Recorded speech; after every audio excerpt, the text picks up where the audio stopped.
With this reply letter by Ralph Goodale, who was in 2016 Canada's Minister of Public Safety and Emergency Preparedness. He replied to a video JD made on May 4, 2016 that was apprehended by CBSA at the border.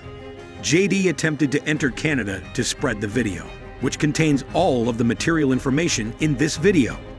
So it was addressed to Justin Trudeau, the current Prime Minister of Canada, but was handed to his second in succession. How do you think a person would respond to such serious allegations if that person could have hypothetically become the interim Prime Minister of Canada? If you're Canadian, probably not. Like this. This paragraph tells us that this letter is a direct result of the 1044 report and 6th arrest by CBSA for J.D. Connor in 3 years. These paragraphs are describing immigration regulations J.D. knows very well. Ralph Goodale states here, Upon receipt of your correspondence, I asked CBSA officials to look into your concerns. Wait, seriously, asking the agency that needs oversight to oversee itself. Ralph Goodale goes on to state with utter impunity, You were subsequently found working in Canada without having received authorization in violation of subsection 29(2) of IRPA. Wow! Just wow! JD was not found to be working in Canada. The allegation was withdrawn. Secondly, IRPA 29 is the section that covers an overstay allegation, not working in Canada without authorization. You'd think the top official of CBSA would know or even care to do some research before he issues an official statement with so many false statements.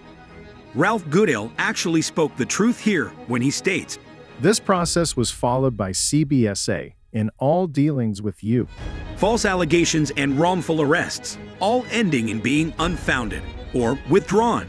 Yes, agreed. This paragraph rehashes the dates of past CBSA abuses of process until we get to this little nugget of information. Ralph Goodale in his own anti-democratic words. Please note that there is no requirement for the entire subsection 29(2) of IRPA to be cited in the exclusion order. One line to dismiss something as fundamentally based in a democratic society as informing someone of the allegations that are laid on them, especially when CBSA used the word specifically and the language of the act on paper is not specific at all. If Canada were to follow this logic, CBSA could make up any allegation it wanted to and remove people based only on the individual words they choose to select from the act. Wait, never mind. Page 2.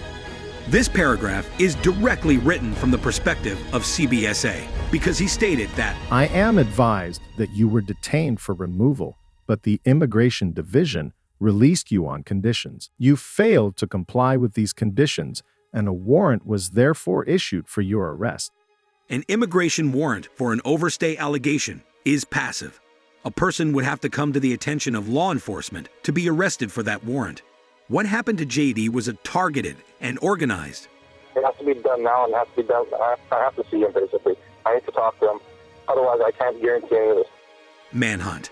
Here, Goodale states that JD was removed from Canada on September 16, 2014, the day after he filed his application record with the court.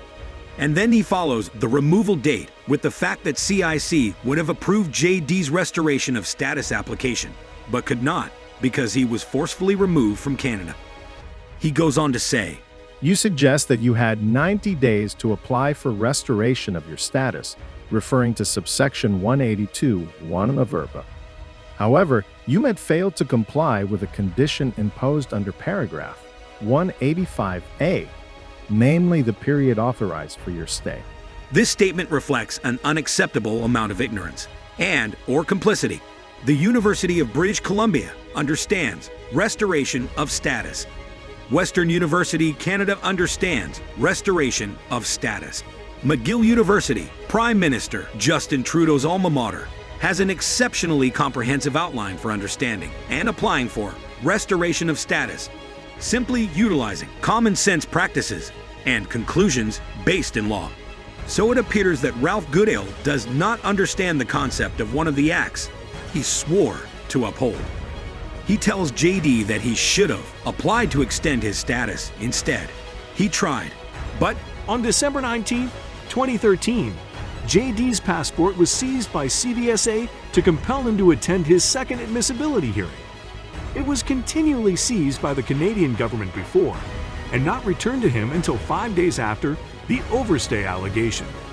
Meaning, by well-established international norms, JD was in essence a prisoner of the state and had enjoyed no official status during the entire time his passport was held by Canada. Then, Ralph Goodale goes on to say, You could have applied for restoration of your status while in Canada, but did not. Are you ready for this?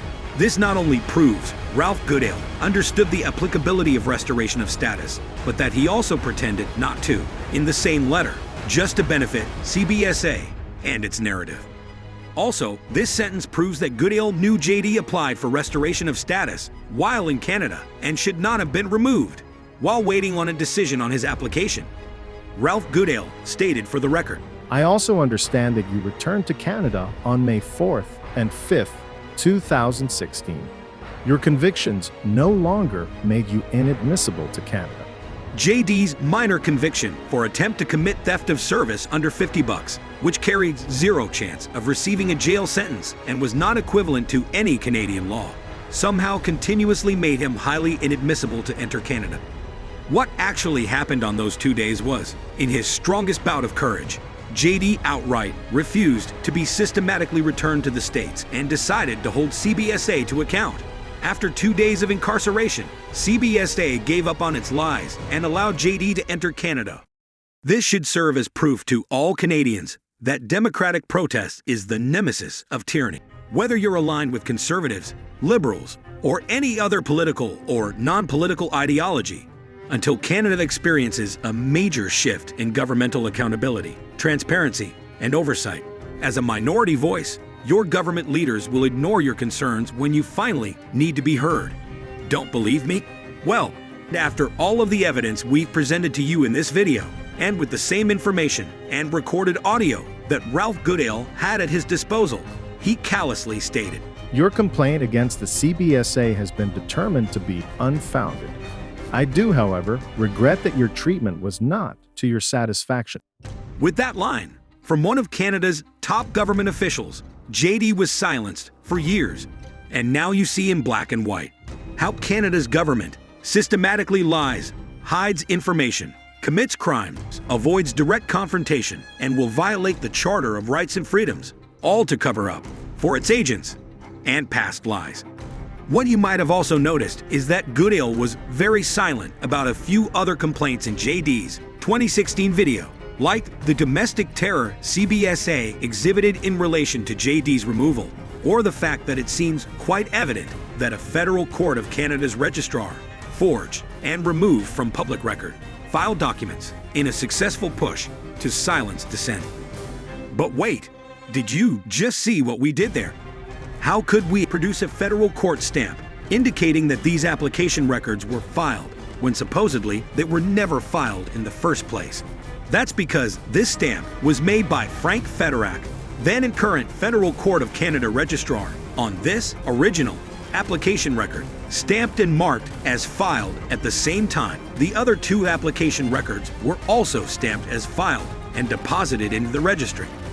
You can tell that this is the original because it contains Sandra McPherson's blue Federal Court Registrar stamp, signature, and blue X, where she assisted JD in testifying to the quote, extra documents attached after the memorandum. Every signature in the application record, including Frank Federac's, are original and not copied in any way. First objective is to certify this document as the real deal. When this document is certified by no less than 3 independent forensic document examination agencies, it will prove that the Government of Canada was then, and continues to be, complicit in multiple cross-agency, federal court-level partnerships to cover up its agents' crimes and silence dissent in favor of its version of democracy.